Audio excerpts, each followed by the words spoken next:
Latest நியூஸ்லேருந்து ஆரம்பிக்கணும்னா, ஒரு இன்ட்ரஸ்டிங்கான விஷயம் USAID அப்படின்னு ஒரு விஷயம் வந்து யுஎஸ்ல இப்போது அதை வந்து ஸ்டாப் பண்ணுறாங்க. யுஎஸ் வந்து செஞ்சுக்கிட்டு இருந்த எய்ட்னா ஹெல்ப் பண்ணிக்கிட்டு இருந்தது. சில நாடுகளுக்காக அமெரிக்கா ஹெல்ப் பண்ணிக்கிட்டு இருந்தது. அது ஏன் பண்ணாங்க, எதுக்கு பண்ணாங்கன்ற பின்னாடி பெரிய ஹிஸ்ட்ரி இருக்குது. யாருமே there is nothing called a free லஞ்சுன்னு சொல்லுவாங்கள்ல. There is no such thing called free lunch. அப்போது ஒருத்தர் வந்து சும்மா எதையுமே செய்ய மாட்டாங்க. செய்கிறாங்கன்னா அதுக்கு ஏதாவது காரணம் இருக்கும். ஒன்று அவங்கள வற்புறுத்தி செய்ய அவங்க செஞ்ச தவறுக்கு திரும்ப கட்டுறதா இருக்கும். இல்லை வேறு நம்மக்கிட்ட இருந்து சில விஷயங்களை எடுக்கிறதுக்காக கொடுக்குற விஷயங்களாக இருக்கும். ஸோ கிவ் அண்ட் டேக்கில் தான் அது போயிட்டுருக்கு. ஸோ இதில் வந்து பார்த்திங்கன்னா அந்த யுஎஸ்ஏய்டு வந்து வேர்ல்டு வார் முடிஞ்சதுலேருந்து, செகண்ட் வேர்ல்டு வார் முடிஞ்சதுலேருந்து இந்த மாதிரி நம்மளை மாதிரி கண்ட்ரீஸ்க்கெல்லாம் வந்து கோல்டு வார் டைம் நம்ம படிச்சிருக்கோம் இல்லையா, அதில் யுஎஸ் ரஷ்யா அவங்க வந்து அவங்களுக்கு சாதகமான நாடுகளை திருப்புறதுக்காக சில எய்ட்ஸ் கொடுத்துக்கிட்டு இருந்தாங்க. அதில் ஒன்று தான் யுஎஸ்ஏய்டு. ஸோ இதே போல் தான் வந்து வேர்ல்டு பேங்க்லேருந்து கொடுக்குற கடனாக இருக்கட்டும், ஐஎம்எஃப்பில் கொடுக்குற கடனாக இருக்கட்டும், இது எல்லாமே வந்து ஒரு எய்டுன்ற ஒரு ப்ராக்கெட்டுக்குள்ளார தான் அதை கொடுக்குறாங்க. ஸோ இதில் இந்த எய்டு வந்து இப்போது ட்ரம்ப் பிரசிடெண்ட் ஆனதுக்கப்புறம் அதை நிறுத்திடுறாரு. நேற்று வந்து சைன் பண்ணிட்டார். யுஎஸ்ஏய்டை நேற்றுன்னு நினைக்கிறேன். ஸோ யுஎஸ்ஏய்டு ஸ்டாப் பண்ணிட்டாங்க. ஸ்டாப் பண்ணால் என்ன ஆகும் அப்படின்னா, நம்ம எவ்வளோ தூரம் அந்த எய்டை நம்பி இருக்கோன்றது இப்போ வெட்ட வெளிச்சமாக வர ஆரம்பிச்சிடும். எப்படி சொல்கிறேன்னா, இப்போது நம்ம மருந்துகளுக்காக இருக்கட்டும், மற்ற அத்தியாவசிய மருந்துகள், அப்புறம் ரேஷன் சம்மந்தப்பட்டது, சுகர் இம்போர்ட்டு, இது மாதிரி எத்தனையோ விஷயங்கள் இருக்குது. இதில் ஃபெர்டிலைசர்ஸு, இந்த மாதிரி விஷயங்கள்லாம் வந்து நம்ம சில கண்ட்ரிஸ், யூஎஸ் மட்டும் இல்லை, நிறைய கண்ட்ரிஸை நம்ம டிபெண்ட் பண்ணி தான் இருக்கிறோம். ஸோ அது எல்லாமே இப்போ என்ன ஆகும்னா, நம்மளே அந்த காஸ்ட்டை பேர் பண்ண வேண்டியதாகும். அது டேக்ஸு ரெவென்யூவிலேருந்து கொஞ்சம் கொஞ்சமாக குறைய ஆரம்பிச்சிடும். இப்போ இந்த மாதிரி சிக்கல்லாம் இப்போ இனிமேல் வெளியே தெரிய ஆரம்பிக்கும். ஒன்றும் மறைக்க பார்ப்பாங்க, முடிஞ்ச அளவுக்கு மறைச்சி பார்ப்பாங்க. அதுக்கு மேலே அதுவே வெளியில் வந்துடும். ஸோ என்னை கேட்டால் இது ஒரு விதத்தில் நல்ல முடிவு தான். யுஎஸ் வந்து அவங்க கட்ட வேண்டிய ஒரு நிர்பந்தத்தினால தான் யுஎஸ்ஏய்டு கொடுத்துக்கிட்டு இருந்தாங்க. அந்த நிர்பந்தம் இப்போ இந்த காலகட்டத்துக்கு அது பொருந்தாது. அதனால் அதிலேருந்து அவங்க விலகிக்கிட்டாங்க. ஸோ அவங்க விலகினதில் தவறு ஒன்றும் எனக்கு படலை. ஆனால் நம்ம வந்து அதையே நம்பி இருந்து பழகிட்டோம். நம்ம என்ன பண்ணுறோன்னா, பண்ணிகிட்டு இருந்தோம்னா, என்னையும் சேர்த்து தான் சொல்கிறேன். என்னையே எங்கள் பேரண்ட்ஸு, உங்களுடைய பேரண்ட்ஸும் சரி, ஒரு 2 ஜென்ரேஷன்ஸாக வந்து அந்த எய்டை நம்பி தான் வந்து நம்ம நாட்டில் பல விஷயங்கள் நடந்துகிட்ருக்கு. எஜுகேஷனாக இருக்கட்டும், இன்ஃப்ராஸ்ட்ரக்சராக இருக்கட்டும், பல விஷயங்களில் வந்து இந்த மாதிரி ஒரு நல்லெண்ணத்தில் கொடுத்த பணத்தை வச்சு தான் பல விஷயங்கள் நம்ம பண்ணிகிட்ருக்கோம். இது வந்து இனிமேல் நம்மளால் சொந்த காலில் நின்று ஆகணும். சொந்த காலில் திடீர்னு ஒரே நாளில் நிற்க முடியாது. ஸோ தடுமாற்றம் இருக்க தான் செய்யும். அப்போது இந்த ஆப்பர்ச்சுனிட்டியை இதை வந்து இந்த கேப்பை ஃபில் பண்ணுறதுக்கு பல நம்ம இவங்கள சொல்லுவோம். யூஎஸை பொதுவாக வந்து பெரிய அண்ணன் அப்படின்னு சொல்லுவாங்க, பிக் பிரதர்னு சொல்லுவாங்க. ஸோ அவர் கொடுக்குறதுல தான் எல்லாமே ஓடுது அப்படின்னு, எல்லா கண்ட்ரோலும் அவர்கிட்ட தான் இருக்குது அப்படிங்கிற மாதிரி சொல்லுவோம். இப்போது அது என்ன ஆகுதுன்னா, அந்த கேப்பை ஃபில் பண்ணுறதுக்கு மற்ற அவரோட சின்ன அண்ணங்க ஒரு 2-3 பேர் இருக்காங்க இல்லையா, அதாவது ரஷ்யா, சைனா தான் செகண்டு, ஸோ ரஷ்யா தேர்டுன்னு வச்சுக்கிறோம். ஸோ வேறு யாராக இருக்காங்கன்னே தெரியல. அவங்கெல்லாம் வந்து என்ட்ராவாங்க இப்போது. அந்த கேப்பை ஃபில் பண்ண ட்ரை பண்ணுவாங்க. இதுக்கு பின்னாடி பிரிக்ஸு அது மாதிரி நிறைய பிரச்சனை இருக்குது. So okay. ஸோ எதுக்கு இதெல்லாம் சொல்கிறேன் அப்படின்னா, நம்ம வந்து நம்ம நாட்டோட முன்னேற்றத்துக்காக, வளர்ச்சிக்காகவும் நம்ம எவ்வளோ தூரம் வந்து மற்ற நாடுகளை டிபெண்ட் பண்ணி இருக்க வேண்டியதாக இருக்குது அப்படிங்கிறது அதை சொல்கிறதுக்காக தான் இதை நான் சொல்கிறேன். இப்போது அது எந்த அளவுக்கு ஆயிடுச்சுன்னா, ஒரு ஸ்டேஜில் இந்த கடன்கள் நம்ம திரும்ப திரும்ப வாங்கும்போது அவங்க கணக்கு கேட்குறாங்க. யாருக்கு வந்து நீங்கள் செலவு பண்ணுறீங்க? நீங்களா தின்னுடுறீங்களா? எல்லோரும் ஊழல்வாதிகளாக இருக்கீங்க. நிறையா அவங்க என்ன பண்ணுவாங்கன்னா, சர்வேயருக்கு அவங்களோட டீமை உள்ள நாட்டுக்குள்ளார இறக்கி விட்டு சர்வே எடுத்துகிட்டு போவாங்க.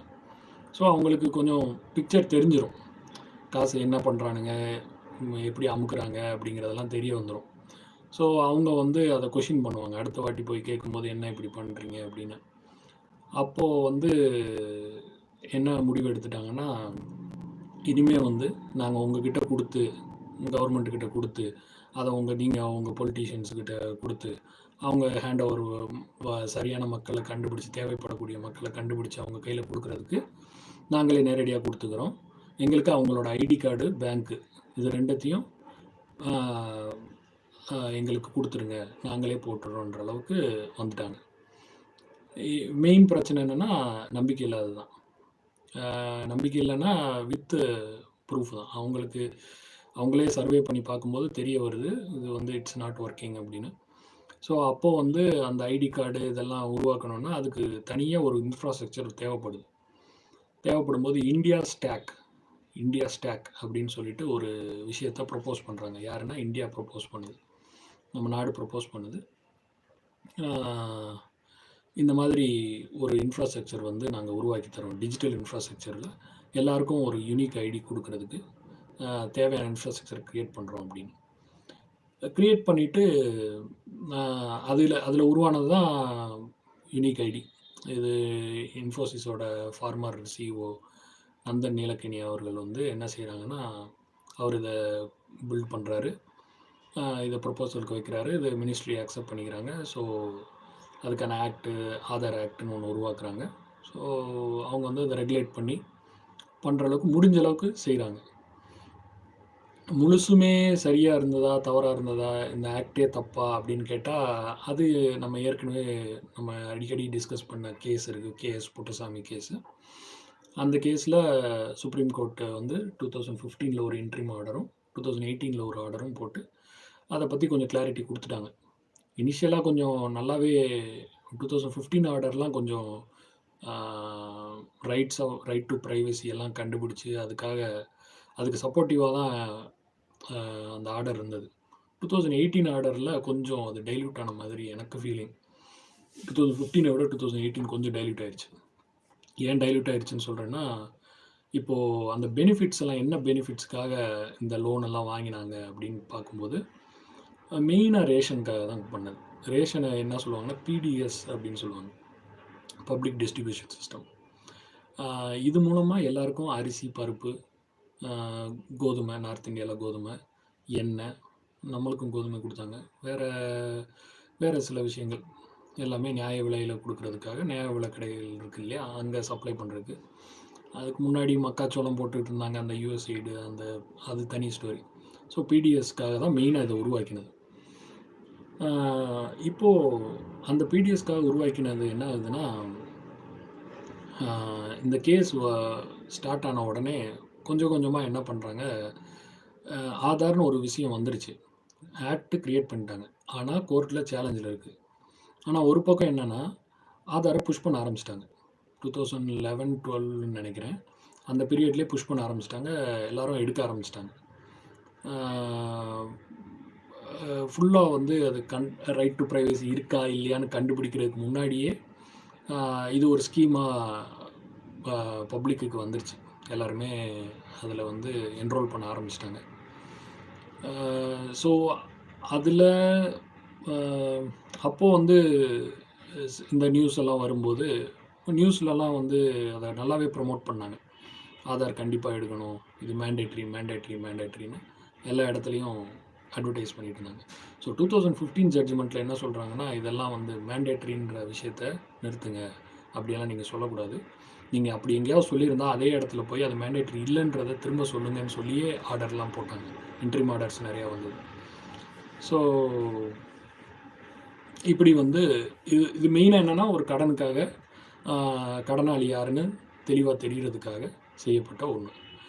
இப்போ என்ன ஆகுதுன்னா, கடன் வாங்குகிறோம். இன்றைக்கி வந்து நம்மக்கிட்ட வசதி இல்லை, ஒரு கவர்மெண்ட்டுக்கிட்ட நம்ம உதவி கேட்டு நிற்கிற ஒரு சூழ்நிலை இருக்குதுன்னா, அது நம்மளுடைய தவறு கிடையாது, அது நம்ம தவறே கிடையாது. அது வந்து எக்கனாமிக்ஸ் சிச்சுவேஷன். அது மொத்தமா நாட்டுக்கே இருக்கக்கூடிய எக்கனாமிக் சிச்சுவேஷன்.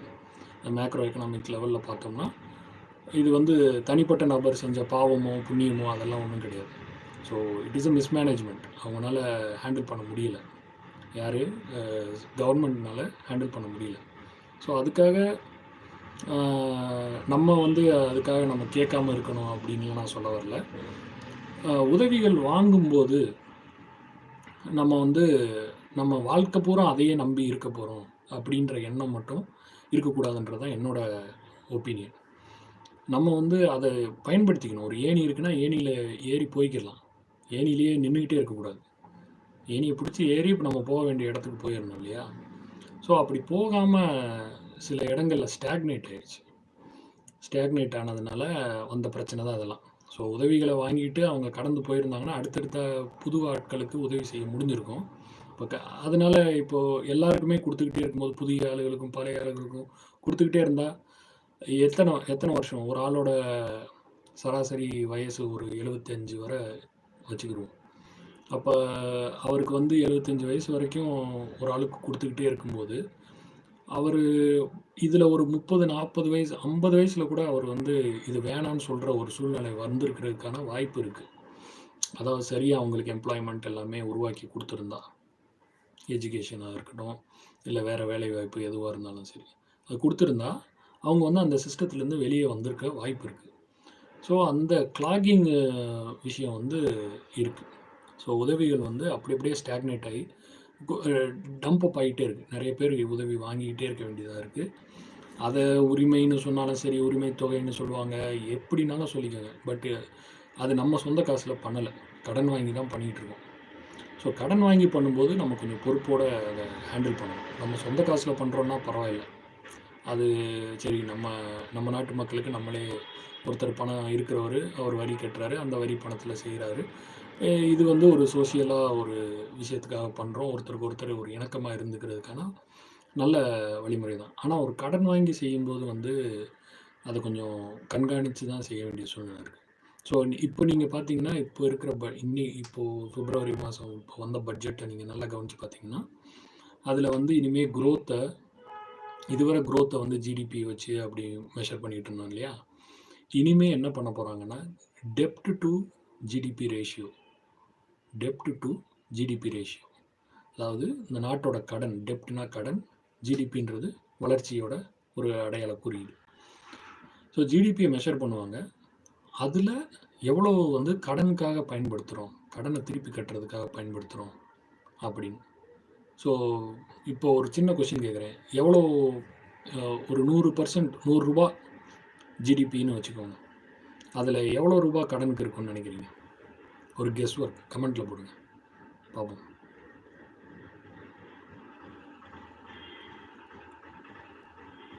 இன்னும் எப்போவுமே வேறு 5%.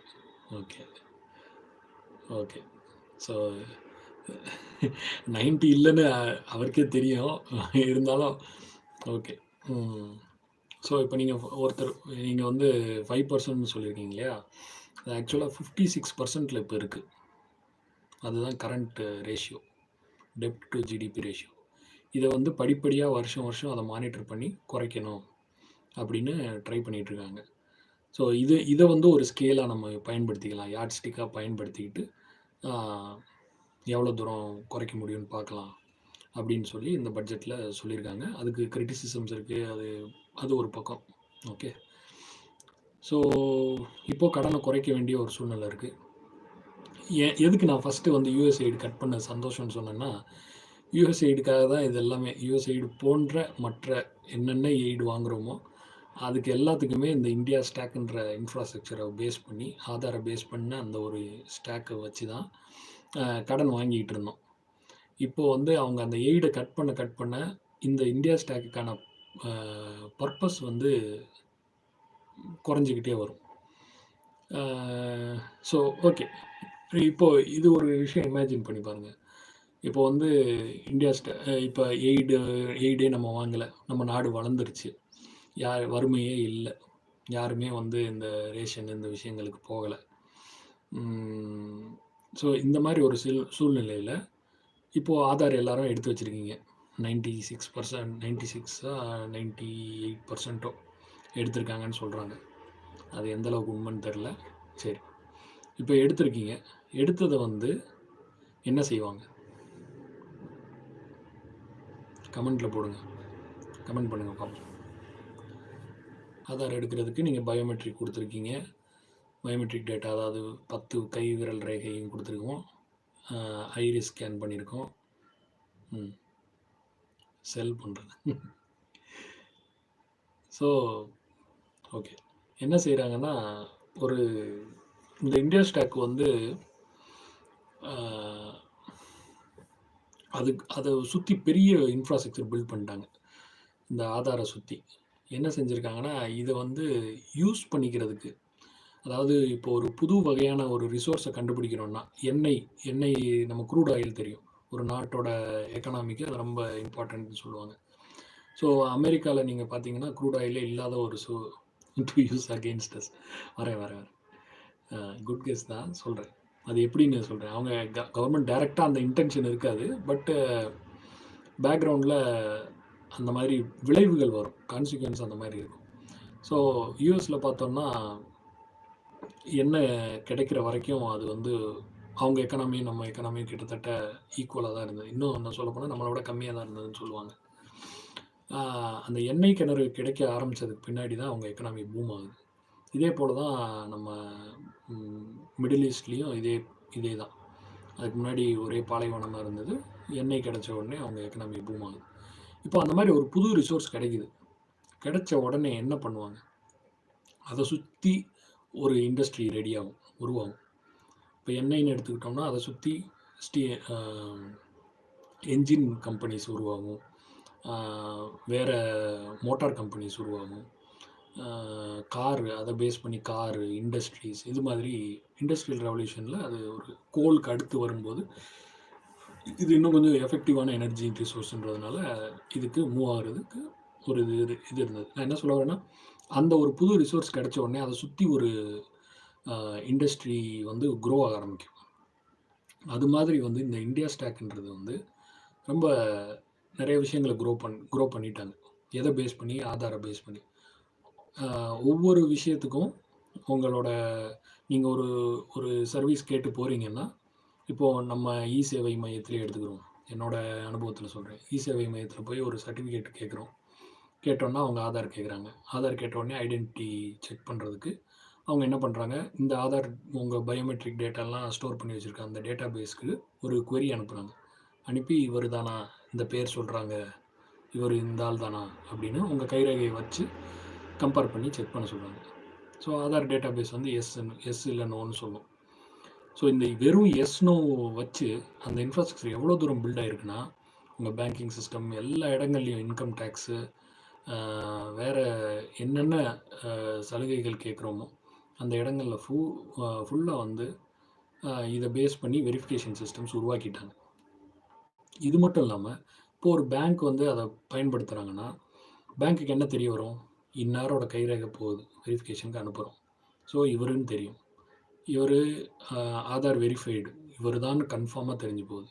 இப்போ அதுக்கு முன்னாடியே அந்த பேங்க்குக்கு வேறு என்ன விஷயங்கள் உங்களை பற்றி தெரியும்னா, உங்கள் கேஒய்சி டீட்டெயில்ஸ் ஃபுல்லாகவே தெரியும். அது இல்லாமல் அவங்களோட ஆப்பை நீங்கள் ஃபோனில் வச்சுருப்பீங்க. அந்த ஆப் என்ன பண்ணுன்னா, உங்களுடைய மற்ற ஆப்ஸ் கூட பேசும். உங்களுடைய வெறுப்புகள் எல்லாத்தையும் வந்து அது டேட்டா கேதர் பண்ணி உங்களை பற்றி ஒரு ப்ரொஃபைல் க்ரியேட் பண்ணி வச்சுருப்பாங்க. டேட்டா அனாலிட்டிக்ஸ்ன்னு சொல்லி அதை பேங்க்ஸ் வந்து இன்ஃபோசிஸ், டிசிஎஸ், இது மாதிரி பல கம்பெனிஸ்கிட்ட இந்த டேட்டாவை அனலைஸ் பண்ணி இதிலேருந்து அவங்க கஸ்டமர்ஸ்க்கு என்ன தேவைன்றதை கண்டுபிடிக்க சொல்லுவாங்க. ஸோ இதுக்கு முன்னாடி ஆதார் வர்றதுக்கு முன்னாடி வந்து அப்பவும் இந்த டேட்டாலாம் போயிட்டு தான் இருந்துச்சு. ஆனால் அப்போது அவங்களால கரெக்டாக இவர் தான் அப்படின்னு கேரண்டியாக சொல்ல முடியாத ஒரு சூழ்நிலை இருந்துச்சு. ஆனால் இப்போது ஆதார் கொடுத்தது பின்னாடி கவர்மெண்ட்டே அப்ரூவ் பண்ணி இவருக்கு இதுதான் பிடிக்கும் அப்படிங்கிறப்ப இன்னும் டெய்லர்டு சர்வீசஸ் உங்களுக்கு கொடுக்க ஆரம்பிப்பாங்க. ஸோ நீங்கள் பொதுவாக ஏதாவது லோன் சம்மந்தமாகவோ அது மாதிரி நீங்கள் சர்ச் பண்ணிட்டு வந்தீங்கன்னா உடனே உங்களுக்கு கால் வர ஆரம்பிச்சிடும். நீங்கள் யாருக்குமே அப்ளை பண்ணியிருக்கவே மாட்டீங்க, லோன் அப்ளையே பண்ணியிருக்க மாட்டீங்க, ஆனாலும் கால்ஸ் வர ஆரம்பிச்சிடும். ஏன் அப்படின்னா இதுதான் நான் இப்போ சொன்ன இந்த மெக்கானிசம். இதை நான் சிம்பிளாக சொல்லியிருக்கேன். இது ரொம்ப வாஸ்ட்டாக ஸ்ப்ரெட் ஆகி இந்தியாவோட ஒரு ஃபவுண்டேஷன் மாதிரி கிரியேட் பண்ணியாச்சு. இப்போது அந்த ஆதார் வந்து தூக்கி போட்டுற முடியுமானா தூக்கி போட முடியாது. சட்டத்துப்படியே ஆதார் ஆக்ட் படியே வந்து அவங்க என்னென்னா 100 இயர்ஸ் அப்படின்னு இனிஷியலாக போட்டிருந்தாங்க. இப்போ எவ்வளோன்னு தெரில. 100 இயர்ஸ் 100 இயர்ஸ்க்கு உங்கள் டேட்டாவை அவங்க வச்சுருப்பாங்க. கவர்மெண்ட் வந்து வச்சுருக்க அவங்களுக்கு இருக்குது. அதுக்கப்புறம் என்ன செய்யணும்? அதை வந்து டிஸ்கார்ட் பண்ணணும். டிஸ்கார்ட் பண்ணுறாங்களா, பண்ணுவாங்களா, பண்ணாங்களா இல்லையான்னு எப்படி நம்மளுக்கு தெரிய வரும்? 100 இயர்ஸ்க்கு அப்புறம் நம்ம இருக்க மாட்டோம் சரி, ஆனால் அந்த டேட்டா இருக்கும். டேட்டா வந்து ஸ்டில் அதை வச்சு நம்ம பசங்க பேர பிள்ளைங்க அவங்க காலகட்டங்களில் அந்த டேட்டாவை இன்னமும் உங்களுடைய விஷஸை வச்சு அவங்க விஷஸை கெஸ் பண்ண முடியும். உங்கள் பிஹேவியர், உங்கள் கேரக்டர் இது ஃபுல்லாக ஆல்ரெடி தெரிஞ்சிருக்கும். யாருக்கு டைரெக்டாக ஆதாருக்கு தெரியலேனாலும், உடாய்க்கு தெரியலேனாலும், மற்ற கம்பெனிஸ் நான் சொன்ன இந்த தேர்ட் பார்ட்டி இன்டர்மீடியட்ஸ்க்கெல்லாம் ஆல்மோஸ்ட் தெரியும் நீங்கள் யார் என்னன்றது. ஸோ உங்கள் பசங்களுடைய இப்போ நம்ம பிஹேவியர் சொல்லுவோம் இல்லையா, ஜெனட்டிக்கல் பிஹேவியர்னு. இப்போது நம்மளோட கேரக்டர் வந்து நம்ம தாத்தா மாதிரி இருக்குது, பாட்டி மாதிரி இருக்குது, மாமா மாதிரி இருக்குது அப்படின்னு சொல்கிறாங்க இல்லையா. இது வந்து பார்க்கும்போது நம்மளே பார்த்து தெரிஞ்சுக்கிறது. அது யாருக்கு தெரியும்? நம்ம கூட பழகினவங்களுக்கு மட்டும்தான் தெரியும். பர்சனலாக பழகினவங்களுக்கு தான் தெரியும். இப்போ என்ன ஆகுதுன்னா, இந்த விஷயம் பப்ளிக்காக தெரிய ஆரம்பிச்சிடும். பப்ளிக்கானா ஒரு என்டிட்டிக்கு தெரிய ஆரம்பிச்சிடுது. அந்த என்டிட்டிக்கு தெரியும் போது என்ன ஆகும்னா, இப்போது சப்போஸ் உங்கள் ஹிஸ்டரியில் இப்போ நானே இருக்கேன், நான் வந்து ஏதோ ஒரு தவறு செஞ்சிடறேன். அது வந்து ஜஸ்டிஃபைபிளாக, எக்ஸ்கியூசபிளாக அதெல்லாம் முடிவே பண்ணாமல் இருக்குதுன்னு வைங்க. நான் பண்ணியிருக்கேன், ஒரு தவறில் நான் மாட்டியிருக்கேன். இப்போது என்னையை வந்து ஒரு பிளாக் லிஸ்ட் பண்ண முடியும், என்னையை வந்து சர்வைலன்ஸ் பண்ண முடியும். ஏன்னா டேட்டா அவங்கக்கிட்ட இருக்குது. என்னையை மட்டும் இல்லை, இந்த ஜீன் இருக்கக்கூடிய இந்த ஆளுடைய வம்சத்தில் எத்தனை பேர் வந்து இது மாதிரி கிரிமினல்ஸ் இருக்காங்க அப்படின்னு சொல்லி ட்ராக் பண்ணுறதுக்கு அவங்களுக்கு பர்மிஷன் இருக்குது. அப்போ என்ன செய்வாங்கன்னா, உங்களுடைய டேட்டாவை தனியாக என்னோடய ஜென்ரேஷனுடைய டேட்டாவை ஃபுல்லாக தனியாக சர்வைலன்ஸ் பண்ணிகிட்ருப்பாங்க. பண்ணுறதுக்கு வாய்ப்பு இருக்குது. ஏற்கனவே நம்ம ஃபிங்கர் பிரிண்ட்டெல்லாம் புது சிஸ்டமெல்லாம் கிடையாது. ஃபிங்கர் பிரிண்ட் ரொம்ப ரொம்ப பழைய சிஸ்டம். அது எங்கே கிரைம் பியூரோ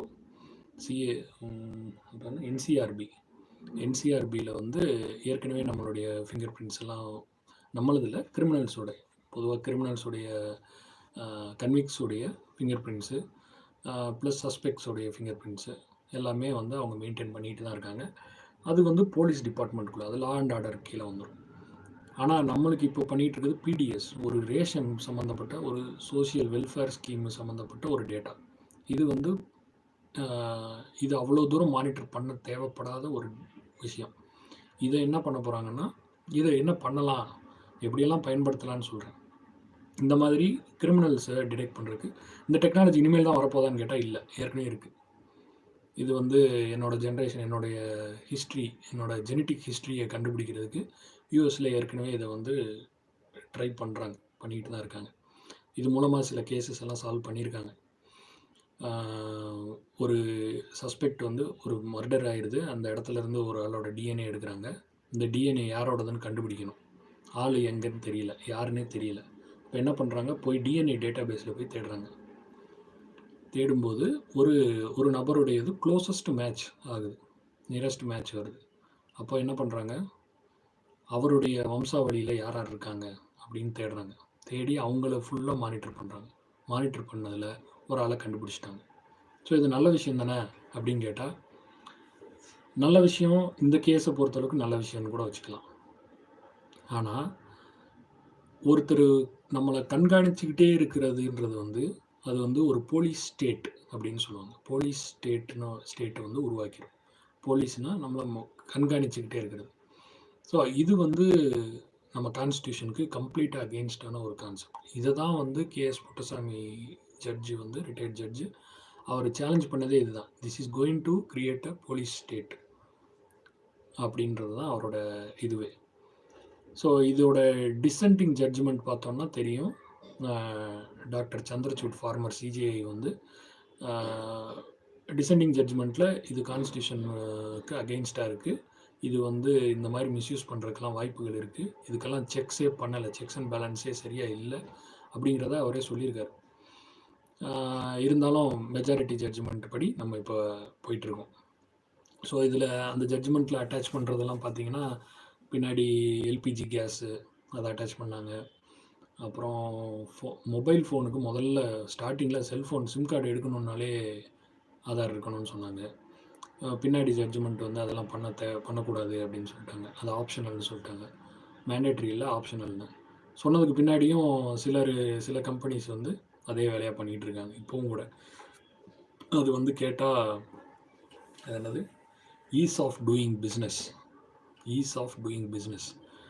அப்போ அதுக்காக இதை பயன்படுத்துகிறோம் அப்படிங்கிற போர்வையில் பண்ணிக்கிட்டு இருக்காங்க.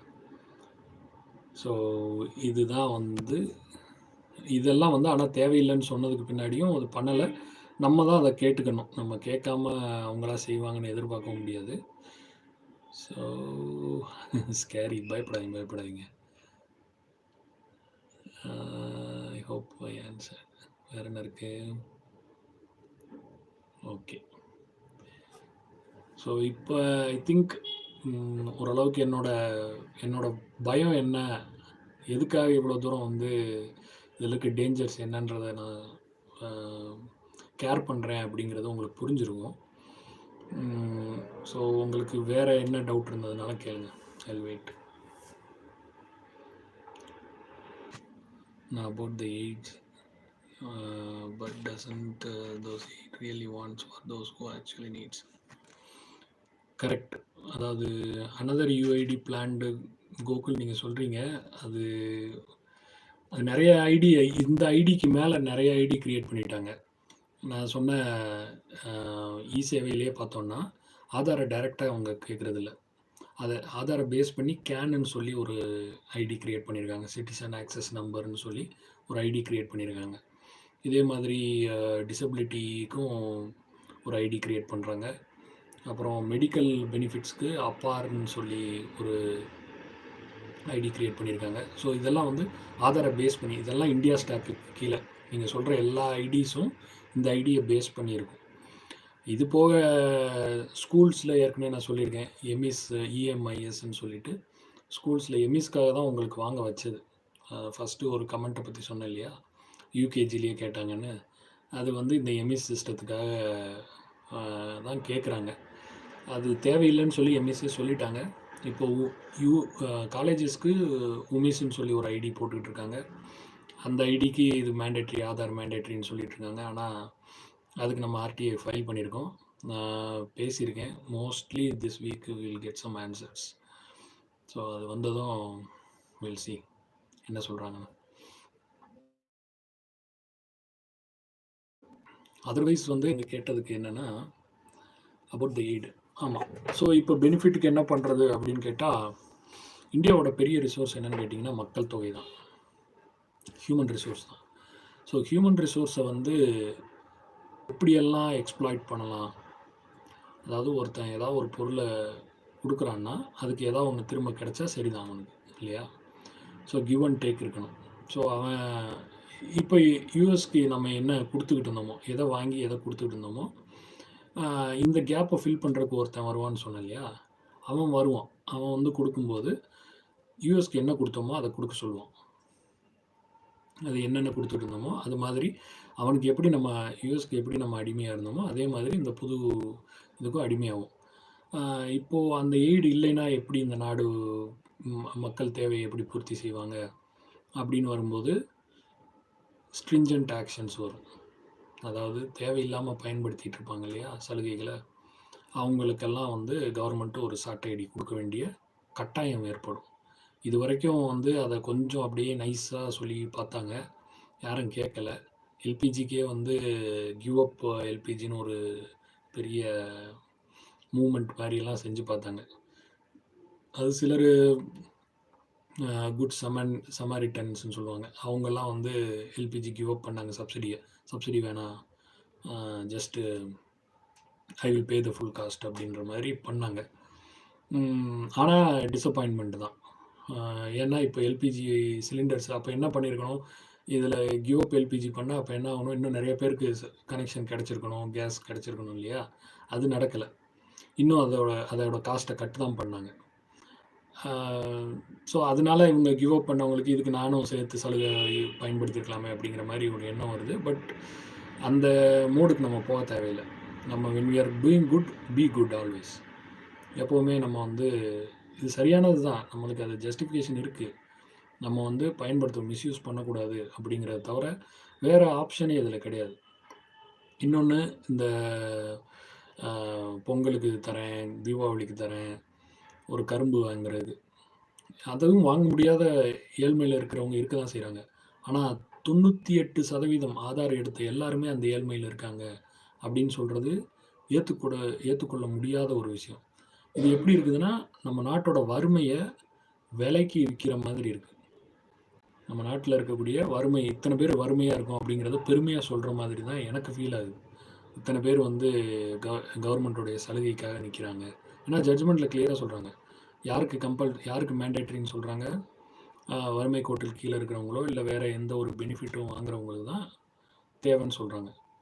கம்பல்சரின்னு. அப்புறம் இத்தனை பேர் எடுத்து வச்சிருக்காங்கன்னா, இத்தனை பேரும் வந்து அதுக்கு அந்த பயனை எதிர்பார்த்து இருக்காங்க அப்படிங்கிற இமேஜ் தான் வெளியில தெரியும்.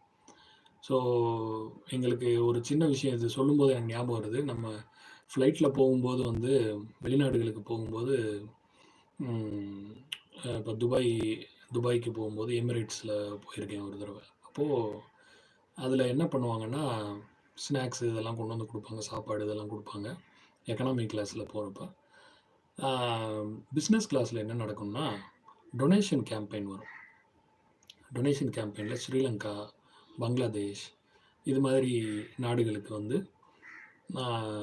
டொனேட் பண்ணுங்க அப்படின்னு சொல்லி. அங்கே இந்த மாதிரி ஏழைகள் இருக்காங்க, இந்த மாதிரி தொழிலாளிகள் இருக்காங்க, ரொம்ப சிரமப்படக்கூடிய ஒரு கண்டிஷனில் இருக்காங்க அப்படின்னு சொல்லி அங்கே வந்து ஒரு சேரிட்டி ரைஸ் பண்ண ட்ரை பண்ணிகிட்ருப்பாங்க.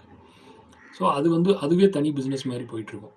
ஸோ நான் என்ன சொல்ல வரேன்னா, இப்போ அந்த நாட்டுடைய வறுமையை எப்படி வந்து இங்கே விற்கிறாங்க, கூறு போட்டு விற்கிறாங்க. இது வந்து எக்கனாமியில் அவங்க அந்த இதே சேரிட்டி கேட்டு வர முடியாது.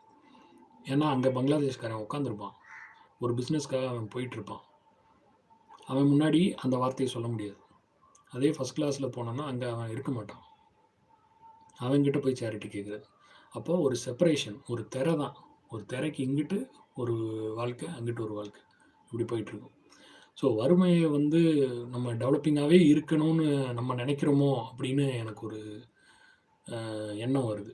இத்தனை பேர் வந்து கவர்மெண்ட்டோட ஸ்கீமை நம்பி இருக்க வேண்டிய சூழ்நிலை வருதுன்னா, இதில் கவர்மெண்ட் எம்ப்ளாயீஸ் இருக்காங்க, வேற பெரிய பெரிய அதிகாரிகள்லாம் கூட வந்து இந்த ஸ்கீமை டிபெண்ட் பண்ணி இருக்கிறதா பண்ணுறாங்க.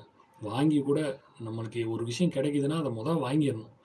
அதுக்கப்புறம் அதை பயன்படுத்துகிறோமா, தூக்கி போடுறோமா, விலைக்கு விற்கிறோமா அப்படிங்கிற அதை பற்றி பிரச்சனை இல்லைன்ற மாதிரி ஒரு மென்டாலிட்டி இருக்கு இல்லையா? அந்த மென்டாலிட்டி தான் வந்து இவ்வளோ தூரம் நம்மளை ஒரு மார்க்கெட்டாக உருவாக்கி வச்சிருக்கு. ஹியூமன் ரிசோர்ஸ் மார்க்கெட்டாக உருவாக்கி வச்சிருக்கு. இந்த மார்க்கெட்டை தான் வந்து இந்த சந்தை இருக்கிற வரைக்கும் எல்லாமே ஓடிக்கிட்டே தான் இருக்கும். ஸோ பணம் கிடைக்கும். நம்மளை வச்சு நம்ம தலைகளை காட்டியே அவங்க வந்து வருமானம் சம்பாதிப்பாங்க. ஸோ வந்துக்கிட்டே தான் இருக்கும்.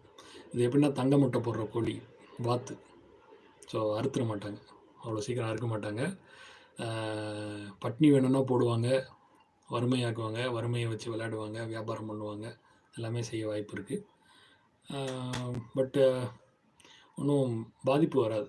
ஏன்னா அரசியலில் வந்து இப்போது மாற்றி மாற்றி ஒவ்வொரு எலெக்ஷன்லேயும் இவ்வளோ தரேன், அவ்வளோ தரேன், இதை தரேன், அதை தரேன்.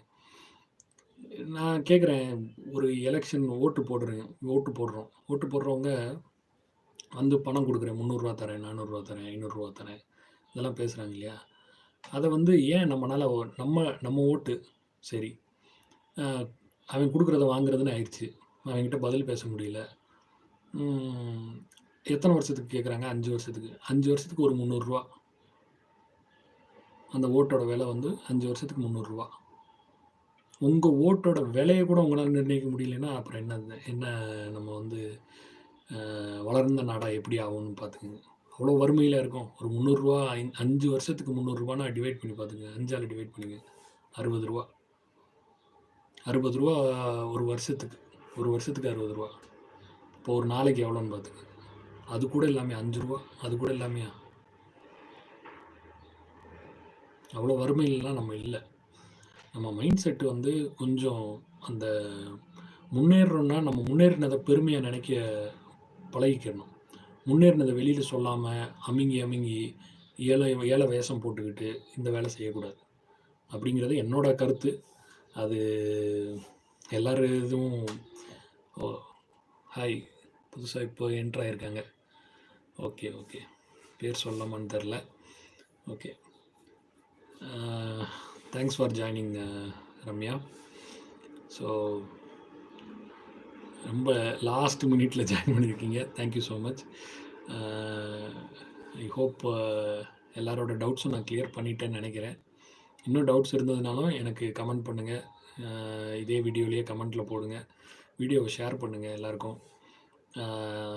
ப்ரொமோட் பண்ணுங்கள். ஏன்னா நிறைய டீட்டெயில்ஸு ஒரு மாதிரி ஆர்கனைஸ் பண்ணாமல் அப்படியே ஆன் தி ஃப்ளைல சொல்லியிருக்கேன். ஸோ பார்க்க தான் உங்களுக்கு ஒரு வேளை ஒரு அந்த ஐடியா வர்றதுக்கு வாய்ப்பு இருக்குது. ஸோ தயவுசெய்து ஷேர் பண்ணுங்கள். இந்த அவேர்னஸ் வந்து எதுக்காக இந்த ஜென்ரேஷனுக்கு நான் சொல்கிறேன்னா, இது ரொம்ப இதுக்கு அடுத்து இதை காப்பாற்றுறதுக்கு யாரும் கிடையாது. இதோட முடிஞ்சு. இதுக்கு அடுத்து இதை பற்றி ரீதிங்க் பண்ணுறதுக்கு யாருமே வரப்போகிறதில்ல. This is the last time. உங்கள் ஜென்ரேஷன்லேயே வந்து நீங்கள் பிறக்கும்போதே ஆதாரோட பிறந்திருக்கீங்க. இது சம்மந்தமாக படங்கள்லாம் எடுத்திருக்காங்க. மைனாரிட்டி ரிப்போர்ட்னு ஒரு படம் பாருங்கள். அதில் எப்படி ஒரு மெஜாரிட்டிக்கு மைனாரிட்டிக்கு இருக்கக்கூடிய இது காட்டியிருப்பாங்க. வேறு சில படங்கள்லாம் இருக்குது. அதெல்லாம் பாருங்கள். இங்கிலீஷ் படங்களில் நிறைய இடங்கள்ல இந்த சர்வைலன்ஸ் சம்மந்தமாக நிறைய மூவிஸ் எடுத்திருக்காங்க. அதெல்லாம் பாருங்கள். அவேர்னஸ் வளர்த்துக்கோங்க. அதெல்லாம் வெறும் மூவி கிடையாது. அதெல்லாம் ரியாலிட்டி ஆகி ரொம்ப வருஷம் ஆச்சு. நான் அடுத்து ஏஐ வருது. சாரி, இதை நான் சொல்ல மறந்துட்டேன். என்னென்னா இப்போது ஃபிங்கர் பிரிண்ட் வந்து ஒவ்வொருத்தரோட ஃபிங்கர் பிரிண்ட்டும் யூனிக்குன்னு சொல்லியாச்சு. இப்போது ஏஐக்கு என்ன தெரியும்னா, ஒரு விஷயத்தை கொடுத்து இது வந்து பாசிபிலிட்டி இருக்கா இல்லையா அப்படின்னு கேட்டோம்னா, இது அதாவது ஃபார் எக்ஸாம்பிள் ஒரு ஒரு நபருடைய கைரேகையை கொடுத்து இது க்ளோசஸ்ட் மேட்ச் யாராக இருக்கும் அப்படின்னு கேட்டோம்னா அதனால் சொல்ல முடியும். ஏன்னா ட்ரெயின் ஆகிருக்கும். அதே மாதிரி ஒருத்தருடைய கைரேகை தெரியலைன்னா அவங்க கைரேகையை அவங்க பேரண்ட்ஸோ அவங்க கிராண்ட் பேரண்ட்ஸோட கைரேகையை வச்சு ஜென்ரேட் பண்ணவும் முடியும். அதுக்காக தான் இப்போ அது மாதிரி விஷயங்கள், இந்த மாதிரி விஷயங்களுக்காக ஏஐ வந்து யூஸ் ஆகும். இதில் இப்போ யார் டாமினேட் பண்ணுறா? புதுசாக டாமினேட்டர் யார்? டீப் சீக் யார்? சைனா. அதுக்கு முன்னாடி இருந்த ChatGPT US company, OpenAI கம்பெனியோடது. மற்ற ஃபேஸ்புக் எல்லாருமே ஏஐக்கு ஏன் அடிச்சுக்கிறாங்கன்னா, இப்போது அந்த இந்தியா ஸ்டாக்குன்ற மாதிரி ஒவ்வொரு நாட்டிலையும் இது மாதிரி ஒரு டிஜிட்டல் இன்ஃப்ராஸ்ட்ரக்சர் க்ரியேட் பண்ணி வச்சுருக்காங்க. இந்த டேட்டா ஃபுல்லாக அனாதையாக போகுது. அதாவது ஆட்கள் இறந்துருவாங்க, ஆனால் அவங்க டேட்டா அப்படியே உயிரோடு இருக்கும். இப்போ இந்த டேட்டாவை வச்சு யாருமே அதை என்னன்னு கேட்க போகிறதில்ல. அதை பயன்படுத்தி எத்தனையோ விஷயங்களை அவங்க வந்து ப்ரெடிக்ட் பண்ண ட்ரை பண்ண போகிறாங்க. பல விஷயங்கள் நம்ம சிந்திக்க ஆரம்பிக்கிறதுக்கு முன்னாடியே அந்த சிந்தனையவே ஸ்டாப் பண்ண வைக்க முடியும். ஏன்னா நம்ம எந்நேரமும் அந்த மொபைல்லையே இருக்கோம். மொபைல் வந்து நீங்கள் அந்த ரீசார்ஜ் பண்ணுறதெல்லாம் உங்கள் டேட்டாவுக்காக இல்லை, உங்களை பற்றின டேட்டா வெளியில் போகிறதுக்கு தான் அதிகமாக ரீசார்ஜ் பண்ணிகிட்ருக்கோம். ஸோ இன்னும் நிறையா இருக்குது டேட்டா ப்ரைவசி அது சம்மந்தமாக போனோம்னா. ஸோ அதெல்லாம் சேர்ந்து தான் என்னைய இந்த ஒரு இடத்துல கொண்டு வந்து நிறுத்தியிருக்கு. ஸோ ஃபைட் பண்ணுங்கள். ஃபைட்டிங் ஸ்பிரிட் இருக்கணும். இந்த விஷயத்தை அவேர்னஸ் வந்து எல்லாருக்கும் கொண்டு வாங்க. மேற்கொண்டு என்ன டவுட் இருந்தாலும் என்னை கூப்பிடுங்க. நான் உங்களுக்கு கைட் பண்ணுறேன். மெயினாக ஓட்டர் ஐடி, டிரைவிங் லைசன்ஸ்க்கு ஆதார் தேவையில்லை. மற்ற விஷயங்களுக்கும் உமேஸ் எம்ஏஸ்க்கும் தேவையில்லை. உங்களுக்கு அந்த மாதிரி யாராவது வற்புறுத்தினாங்கன்னா அதுக்கு உங்களுக்கு சப்போர்ட்டிங் டாக்குமெண்ட் என்கிட்டேருந்து வேணும் அப்படின்னா கேளுங்க, நான் உங்களுக்கு அனுப்பி வைக்கிறேன். அதை வச்சு நீங்கள் பேசுங்க. அவங்க கேட்குறத உடனே கொடுத்துட்டு போயிட்டே இருக்காதீங்க. கொடுத்துக்கிட்டே தான் இருக்கணும். அவன் கேட்டுக்கிட்டே இருப்பான். அதே பழக்கம் ஆயிடுச்சு ஆல்ரெடி. இப்போ எல்லாருமே என்னென்னா ஆதார் ஏன் கூடாதுன்னு சொல்கிறீங்க அப்படின்னு என்கிட்ட கேட்குறாங்க. அவங்க ஆதார் எடுன்னு சொன்னப்போ ஒரு ஆள் கூட ஏன் எடுக்கணும்னு கேட்கல. இதுதான் கவலைக்கிடமான சூழ்நிலை. ஸோ நம்ம மைண்டே வந்து மாறிடுச்சு. எது செய்ய முடியாதோ அந்த விஷயங்கள் எல்லாம் செய்கிறதே கிடையாது. செய்ய முடியாதுன்னு யாரோ சொல்லிட்டா போதும், உடனே செய்கிறது நிறுத்திடுறது. அதை வந்து சேலஞ்ச் பண்ணுறதே கிடையாது. ஸோ அந்த அந்த இது வந்து ஸ்பிரிட் வந்து வச்சுக்கோங்க. உங்கள் ஜென்ரேஷனுக்கு அது 2K கிட்ஸ் மெயினாக உங்கள் ஜென்ரேஷனுக்கு இது ரொம்ப ரொம்ப குருஷியல். இதுக்கு அடுத்து வந்து டேட்டாவை எப்படி விளையாட போகுதுன்றது என்னால் இமேஜின் பண்ண முடியுது. ஆனால் உங்களுக்கு அதோட எவ்வளோ பெருசாக இருக்குதுன்றதை உங்களால் இமேஜின் பண்ண முடியுதான்னு தெரியல. ஸோ அது சம்மந்தமான வீடியோஸு இதெல்லாம் பாருங்கள், படிங்க. அதுக்காக நில்லுங்க, அந்த ரைட்ஸ்க்காக நில்லுங்க, மக்களுடைய ரைட்ஸ்க்காக நில்லுங்க. So all the best. பார்ப்போம். இதோட நான் முடிச்சுக்கலான்னு இருக்கேன். Thank you so much. லாஸ்ட்டாக ஏதோ ஒரு did court remove some provisions in Aadhaar act during Puttaswamy case. ஆமாம், அது அன்கான்ஸ்டியூஷனல்னு சில விஷயங்களை சொன்னாங்க. சில விஷயங்களை ஓகே பரவாயில்லைன்னு சொல்லிட்டாங்க. ஸோ ஆதார் ஆக்டில் சில செக்ஷன்ஸை வந்து இன்வேலிட் சொன்னாங்க, சொல்லி ரிமூவ் பண்ணாங்க.